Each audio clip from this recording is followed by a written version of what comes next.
2024 elections మొదలయ్యాయి. Party కార్యాలయాల్లో కన్నా మద్యం దుకాణాల్లోనే హడావుడి ఎక్కువగా ఉంటుంది.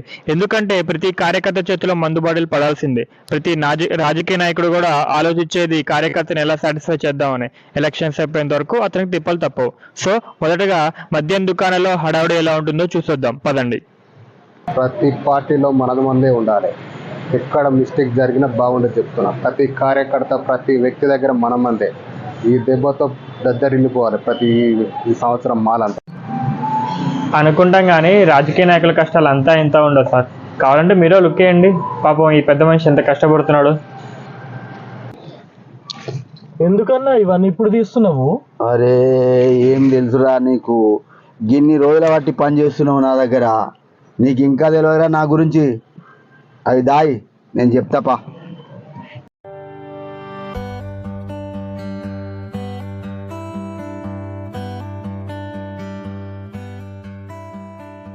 నమస్తే పెద్దనా. నమస్తే బాబురా. నమస్తే.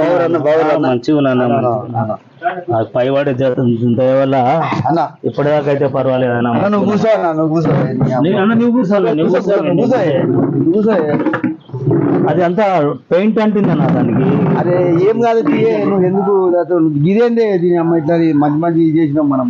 నువ్వు ఉన్నావు, నువ్వు నీకంటే ఎక్కువనా అన్న? అన్న ఏం లేదు, ఎలక్షన్లు వచ్చినాయి. వేరే పార్టీ వాళ్ళు ఓటు వేసినావు అనుకో, వాళ్ళు మనకి ఏం చేయరన్నా. నువ్వు బీదోని, నేను బీదోని.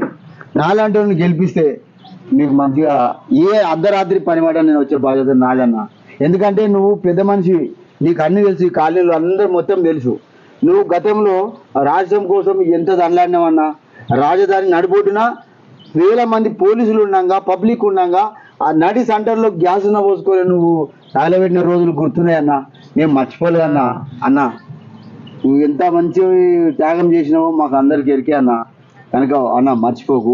మీకేమన్నా డ్రైనేజ్ ప్రాబ్లం ఉన్నా, రోడ్ల సమస్య ఉన్నా, ఊడ్చేది ఉన్నా, ఏదున్నా నాకు చెప్పన్నా. అవన్నీ నేను చూసుకున్న బాధ్యత నాది. ఎందుకన్నా కోట్లు సంపాదించిన వాళ్ళు ఉన్నారన్నా, కానీ బీదోళ్ళు ఎక్కడ ఉన్న వాళ్ళు అక్కడే ఉన్నాం. కానీ నేను బీదోడిని, నీవు కూడా బీదోడివి. నిన్ను చూసుకునే బాధ్యత నాది. అర్ధరాత్రి నీకు ఏమైనా వచ్చే బాధ్యత నాదన్నా. అన్న బుజ్జి ఎట్లున్నది? బుజ్జి మంచిగా చదువుకుంటుందా? బుజ్జి మంచిగా ఉంది అన్న, కాలేజ్ పోయింది. అదే బుజ్జిని కూడా ఓటేయమని చెప్పు. అందరు ఇప్పుడు నువ్వు చెప్తే చాలా మంది ఉంటారు ఇక్కడ, మర్చిపోకుండా. తప్పకుండానే. నాకు కూడా తెలిసిన ఇంతవరకు ఎంతో మందికి ఓట్లేసి నేను ప్రామిస్ చెప్తున్నా, నేను చెప్తున్నా నీకేం పని కావాలన్నా చేసే బాధ్యత నాదన్నా. తప్పకుండా. మన ఇంట్లో 6 ఓట్లు ఉన్నాయి. ఆ తర్వాత ఈ లైన్ లో కూడా చాలా మంది ఉన్నారు. అందరూ కూడా మనం చెప్తే వింటారు. ఎందుకన్నా ఏమనుకోకుండా అన్నం పెడతా. చల్లగా చూడాలి. ఈసారి తప్పకుండా నువ్వు గెలిపిస్తాం, మేమంతా ఈ కాలనీ అంతా గెలిపిస్తాం మిమ్మల్ని. నమస్తే అన్న. నమస్తే.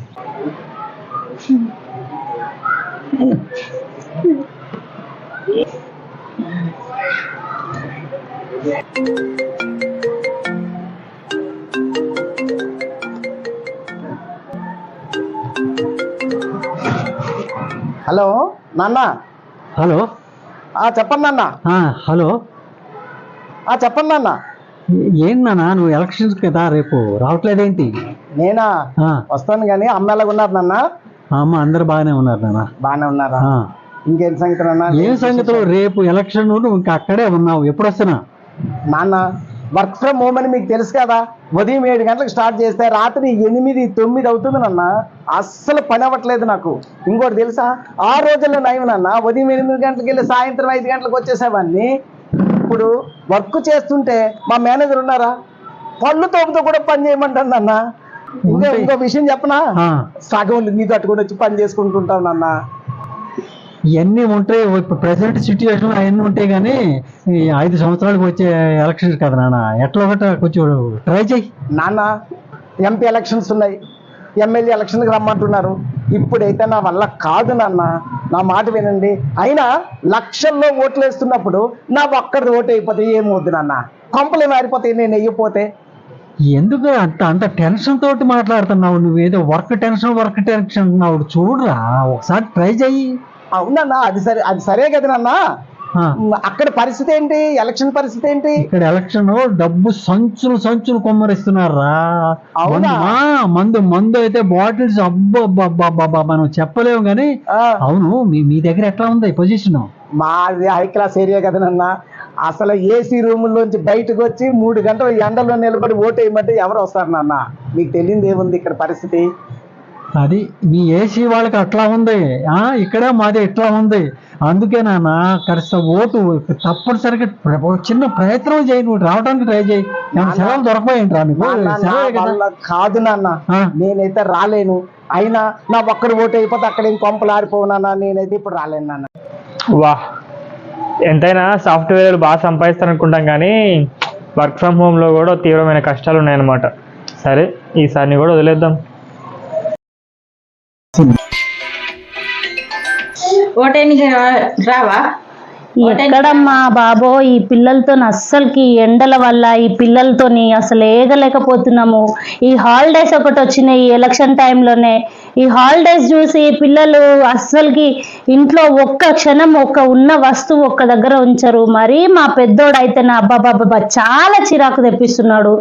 ఇంకా చిన్నోడా వాడిని మించినోడు వీడైతే అస్సలకి. ఇంకా ఈ ఎలక్షన్కి వచ్చి ఇప్పుడు ఓటేయడానికి ఆ ఎండలో లైన్లో నిలబడి నాతో అస్సలు అవ్వదమ్మా. ఎండలో నిలబడితే వాళ్ళు పెట్టే చిరాక్కి ఏ ప్రభుత్వం వస్తే ఏ మంచి జరుగుద్దో, వచ్చేటిదంతా అదే గాని.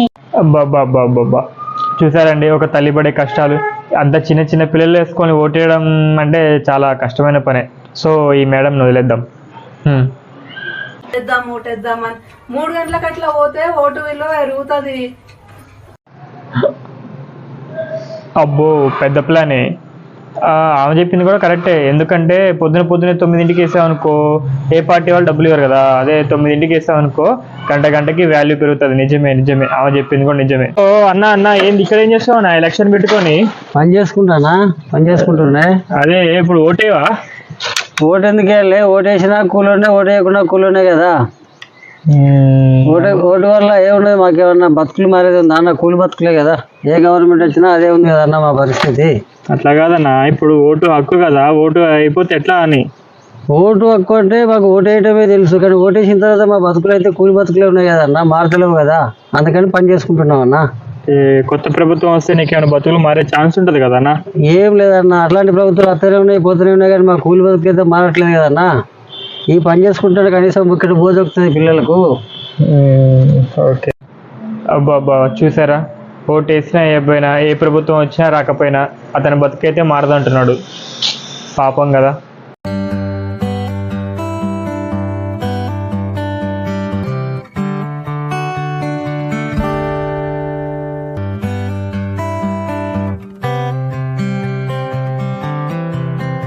కాక ఎంతగానం తాగినా ఎంతగానం మూలపడ్డావు.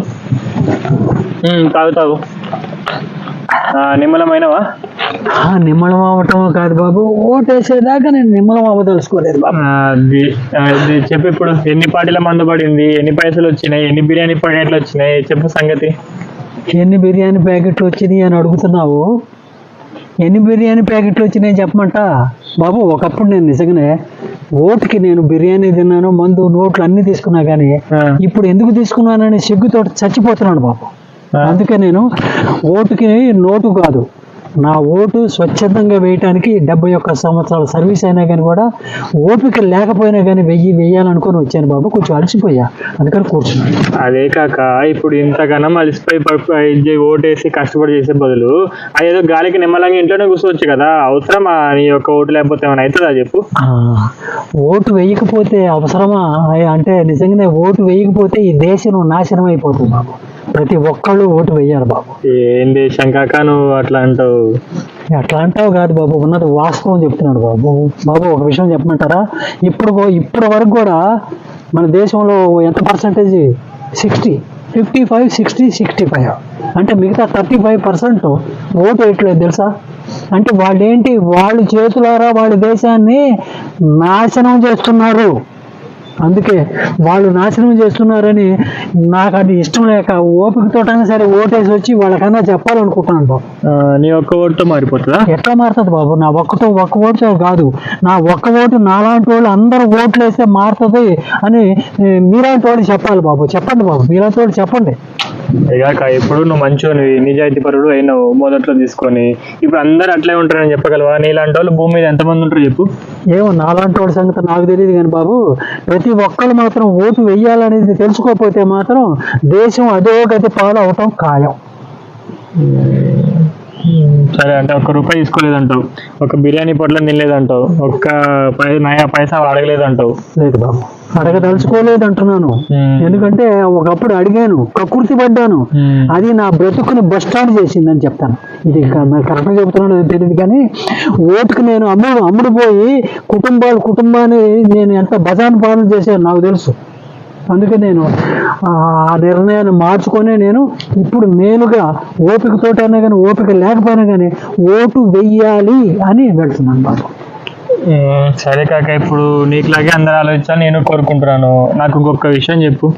ఇప్పుడు నువ్వు ఇట్లాంటి వాళ్ళు ఎంతమంది తయారు చేస్తుంటావు? నీలాంటి వాళ్ళు ఇప్పుడు ఓటుకు నోటు పడవద్దు, బిర్యానీ పొట్లం వద్దు, మందు వద్దు అని చెప్పేసి ఒక్కరికైనా చెప్పినా, లేకపోతే నువ్వు ఒక్కరే చేసుకుని పోతున్నావు? చెప్పినా వినరు బాబు వాళ్ళు. ఎందుకంటే మన దేశంలో అందరూ ఎడ్యుకేటెడ్ అనుకుంటారు కానీ ఓటు వాల్యూకి రాకుండా ఓటు వేయని వాళ్ళందరూ అన్ఎడ్యుకేటెడ్ అంటారు. నేను ఎవరేమనుకున్నా కానీ నేను అంతే అంటాను బాబు. అంటే ఇప్పుడు వాళ్ళకు విద్య నేర్చుకున్నా కానీ జ్ఞానం రాలేదంటారు. మరి ఓటేయటం తెలియకపోతే జ్ఞానం ఎక్కడి నుంచి వస్తుంది బాబు? ఓటు వాల్యూయే తెలియట్లేదు వాళ్ళకి. మనము ప్రజానాయకులను ఎన్నుకున్నాము, వాళ్ళు పరిపాలన చేస్తారు. మంచి పరిపాలన తేవాలంటే మనం ఓటు వేయాలి. మనం ఎక్కువ ఓట్లు వేసి వాళ్ళని నిలదీసి అడగాలి బాబు. మరి అది అడగకుండా మనం ఇంట్లో పడుకొని తొంగుంటే వాళ్ళని ప్రశ్నించలేము. ప్రశ్నించే వాళ్ళు లేకపోతే వీళ్ళు మనల్ని ప్రశ్నించట్లేదు కదా అని వాళ్ళు నెత్తి మీదకి ఎక్కుతారని తెలియదా బాబు? అసలు నీలాంటి వాళ్ళు ఉండాలి కాక. కెమెరామెన్ చంద్రమౌళి గారితో నేను అసలు మొట్టమొదటిసారిగా ఇంత గొప్ప ఇంటర్వ్యూ చేస్తున్నాను.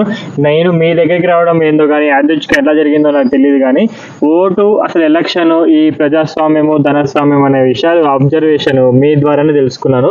అసలు ఈ ప్రజాస్వామ్యం పట్ల మీ అభిప్రాయం ఏంటో చెప్పండి ఒకసారి. అంటే ఈ ప్రజాస్వామ్యం పట్ల అంటే ఏం చెప్పాలి? ఈ సమాజం అసలు ఎలా ఆలోచిస్తుంది, ఎలా ఆలోచించాలి, ఒక్క విషయం చెప్పండి.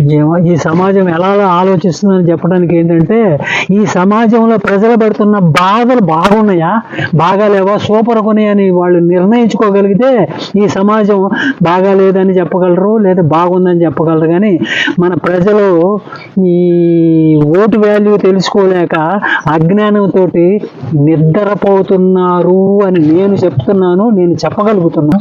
మీలాంటి వాళ్ళు ఉండి ఈ సమాజాన్ని కడగటానికి ప్రయత్నాలు చేయండి బాబు, నాకు తృప్తిగా ఉంటుంది. హ్యాట్స్ ఆఫ్ చెప్తున్నాను.